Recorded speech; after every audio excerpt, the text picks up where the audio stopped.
భారత క్రికెట్ దిగ్గజాలకు పద్మశ్రీ గౌరవం. ఎవరెవరు ఈ అరుదైన పురస్కారం అందుకున్నారు? నమస్కారం. ఇది తాజా క్రీడా వార్తలు. భారత క్రికెట్ చరిత్రలో అత్యుత్తమ ప్రతిభ కనబరిచిన పలువురు క్రికెటర్లు దేశ అత్యున్నత పౌర పురస్కారాల్లో ఒకటైన పద్మశ్రీ అవార్డును అందుకున్నారు.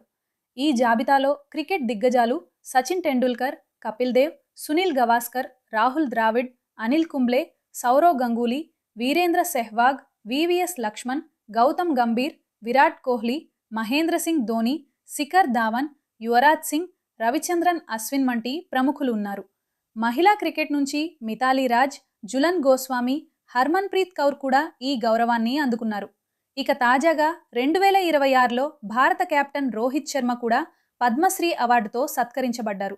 ఈ అవార్డులు భారత క్రికెట్కు వారు అందించిన అసాధారణ సేవలకు గుర్తింపుగా కేంద్ర ప్రభుత్వం ప్రదానం చేసింది. భారత క్రికెట్ అభిమానులకు ఇది గర్వకారణమైన విషయం. మరిన్ని తాజా వార్తల కోసం మా ఛానల్ను సబ్స్క్రైబ్ చేయండి. ధన్యవాదాలు.